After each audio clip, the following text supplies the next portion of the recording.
Hi everyone. This week I wanted to share some thoughts that have arisen for me in light of Russia's invasion of Ukraine. Now, arguably the thing that motivates me more than anything is a belief that at any time in human history, the wise direction for us to be moving in culturally is in the direction of decentralization, dissolving concentrations of power, empowering people, and moving away from a fear-based, egoic, relativistic, competitive dynamic into one where we are bound together in a kind of a unitive worldview that is often reinforced through kind of spiritual experiences. Now, this is the kind of overarching framework that keeps me moving forward. And I genuinely believe that this is the wise way forward, and it's always appropriate. It's always the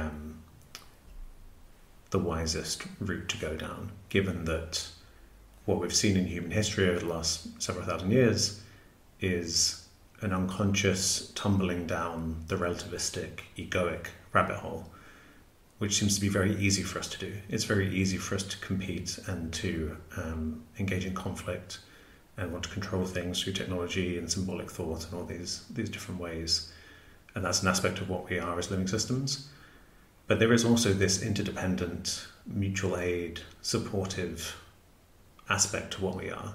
You know, the way that when a plant produces fruit that we eat, there's a mutually beneficial evolutionary process going on there, where the seed gets deposited somewhere else with some fertilizer after we've digested it, and we get nourishment. And so you see these patterns of mutual support, mutual aid, interconnection, non-competitive dynamics in nature. And humans have managed to transcend that, or make it not necessary, or not... it doesn't necessarily have to be part of our culture. We've managed to transcend it and get rid of those mutually supportive dynamics in many places. Now, we can never get rid of it completely because we can only exist through each other.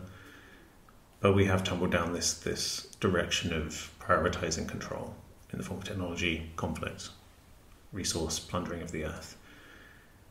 And then the logical endpoint of that is a situation where you have individuals with extreme concentrations of power, and those individuals can behave how they want because of their power.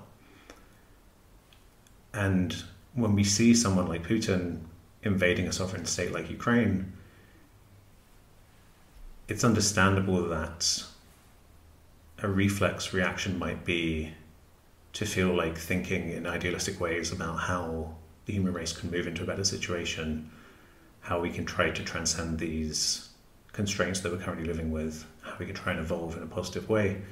That may all seem like a kind of hippie Aquarian dream that is completely idealistic and unhinged, from reality. And that the reality is that there's always going to be force and power, and that you need to meet that with equal force. And this is what I've been reflecting on since the war started a couple of weeks ago. And my conclusion consistently has been that it signals that more than ever we need to be wisely trying to move in that direction, the direction of peace and mutual support.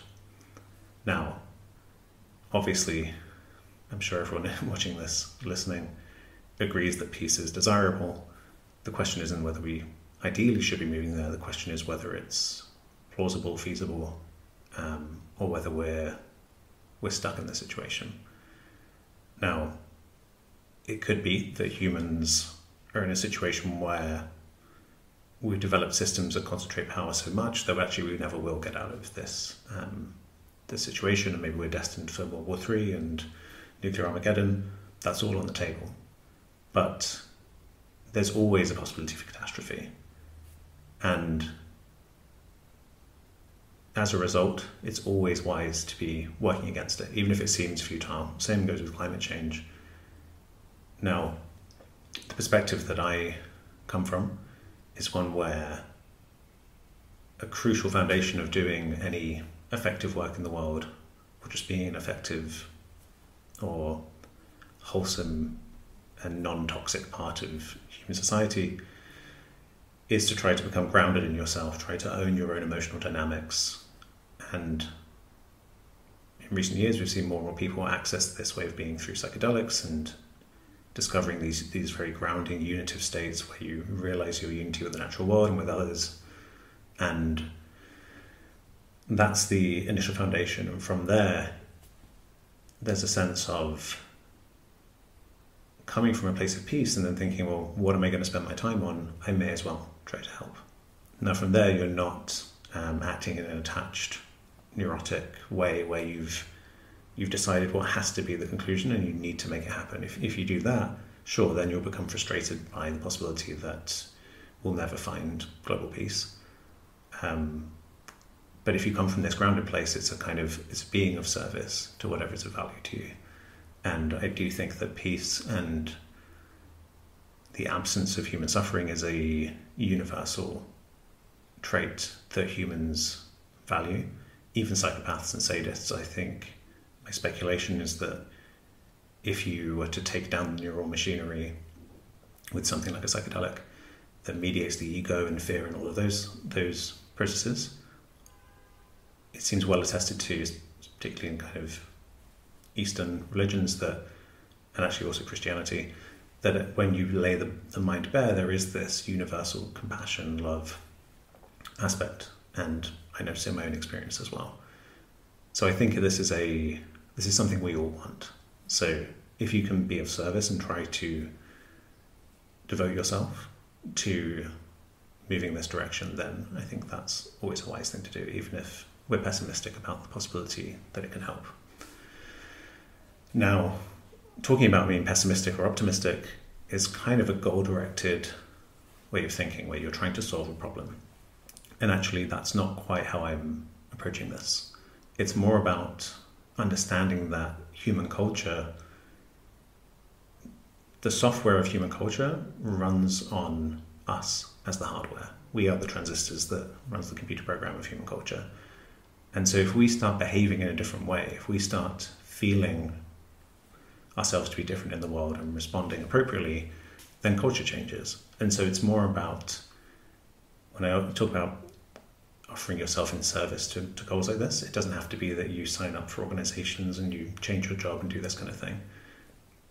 It really comes down to doing inner work, grounding yourself, learning how to own your own issues and not project them onto the world and become a toxic influence, calling out harm where you see it in your community and in the wider culture, and holding people accountable. There's the subjective inner experience of unity and an expansion of your sense of self. And then there's a corresponding objective project, a project out there in the physical world of holding people accountable, trying to intervene to reduce harm, trying to produce cultures and communities where we are open and vulnerable with each other, and we can exist in ecologies of care that require this ability to be criticized, but in a loving, understanding way, which comes with this unity perspective where we understand that no one is the primary cause of their actions. The realization that there is no true libertarian free will that an ego executes can lead us to feel kind of compassionate for even the worst offenders, the people who cause most harm in the world. So this social project of building spaces like this, and this can just be in your friendships, in your relationships, in your communities, and then hopefully into the level of larger scale political organization. To me, this is the project that we should all be engaged in, or the direction we should be mindful that we want to move in. And a situation like the war in Ukraine just makes this even more palpable for me, rather than producing a sense of, well, okay, we should just escalate militarily. And what I'm saying is, honest conclusions based on what I think is most sensible. This is not based in some kind of fantasy of particular ideas that I'm attached to. I'm trying to be as kind of realistic and grounded as possible in my thinking about this. And I see these ideas validated when I look at the consensus of the international community on how to respond to the situation, we see that there seems to be near universal understanding that escalating the military conflict can only end in destruction, only end in more suffering. And we saw in the 20th century this wisdom wasn't necessarily there with the World Wars. And then the Cold War and nuclear weapons led us to the situation where we now see that conflict doesn't lead anywhere good. This was always the logical endpoint, but now it feels palpable to world leaders. And as a result, we do see attempts to influence that are not based on hard force versions of power, but rather using influence, given that we now live in an interconnected world. And so I talk a lot about how we can take inspiration from nature when it comes to how to design or how to cultivate resilient systems, because systems that have evolved have managed to exist for long times. So you look at the networked structure of mycelium and fungal networks, there's a reason those have existed for such a long time. They're very resilient. There's no centralized fragile parts that can be knocked out and then you lose the whole structure of the system. And actually this is the solution that was brought into existence after the Second World War, when nuclear weapons were developed. An international monetary system where trade means we're so coupled to each other that it's not possible to truly isolate an aggressor like Russia and have no influence over them, but instead, through sanctions, through diplomacy, there are ways in which we can have influence. And I see that as a testament to kind of validating this perspective of influence through interconnection rather than top-down domination. Now, that's not to say that this global system is entirely wholesome. There was some interesting articles from the Pulitzer Prize-winning journalist Chris Hedges recently talking about how the market incentives in Eastern Europe after the fall of the Soviet Union had led to the military-industrial complex of the Western world arming these countries mainly out of a kind of profit incentive rather than that of any kind of rational military policy. And he's arguing that that's a significant factor that led to Russia taking this step, which he still sees as unwarranted and an act of aggression, but he sees it as an important contextual factor. I am not qualified to say if that's accurate, but that's just to point out that the principle of interconnectedness and interdependence is one that leads to resilience, and that we need, but that also the method in which it's been implemented has not been ideal, and it does have downsides. So when we look to a country like Russia, you have the projects I believe we should have been engaging in is empowering the people of Russia rather than kind of standing by and just engaging with the leadership, with people like Putin. And someone like Putin is really the manifestation of a culture that lets domination, harm causing, and centralization of power go unchecked. And so every time in our global culture that a father abuses a child and gets away with it, that someone pushes back against social justice movements because they want to be held unaccountable, that we refuse to make ourselves vulnerable and unaccountable. Every time we do that, we are perpetuating this culture that leads to situations like this, leads to people like Putin being able to exist in positions of power. And like a pyramid where these social relations are the absolute foundation, it's only through changing these relations that we can really hope to remove people like him from power long term, which I believe is the best possible result here, is that Putin somehow gets removed. But thinking longer term, these are the kind of projects we need to be engaged in if we want to create a culture where we don't have these kinds of aggressors. And the psychology of it is obvious as well, where clearly Putin believes in very little.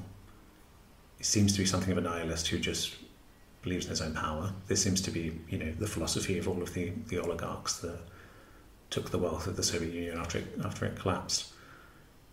And that is the simplest belief that someone can rally behind as a living system. If you've lost all ideology, all hopes for a better world, you know that you feel safe when you have control over the world.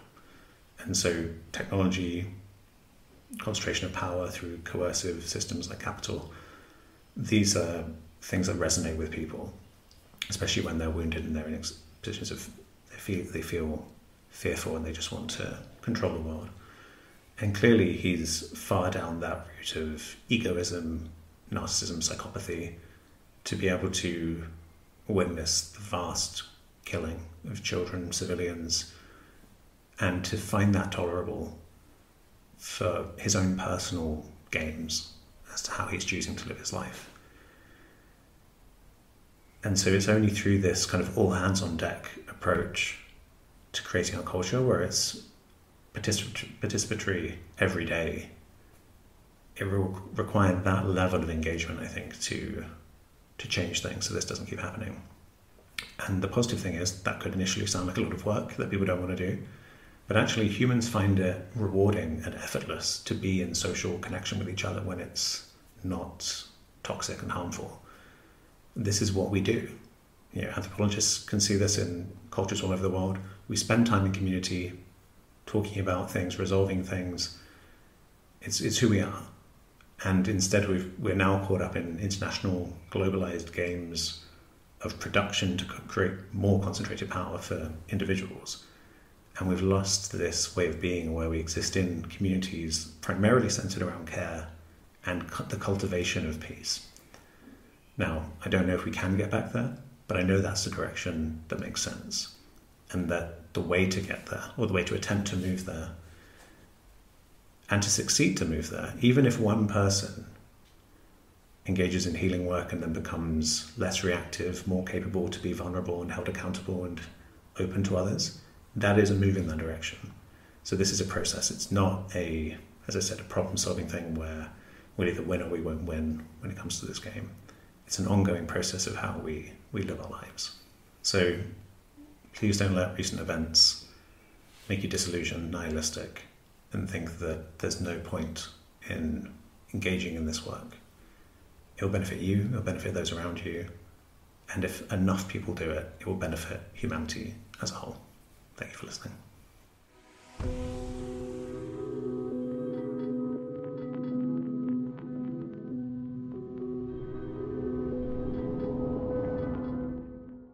Thanks for listening. If you're watching on YouTube, please like and subscribe. And if you want to help the podcast reach a wider audience, you can leave a review on Apple Podcasts. Finally, if you want to offer financial support, you can go to patreon.com/Dr. James Cooke.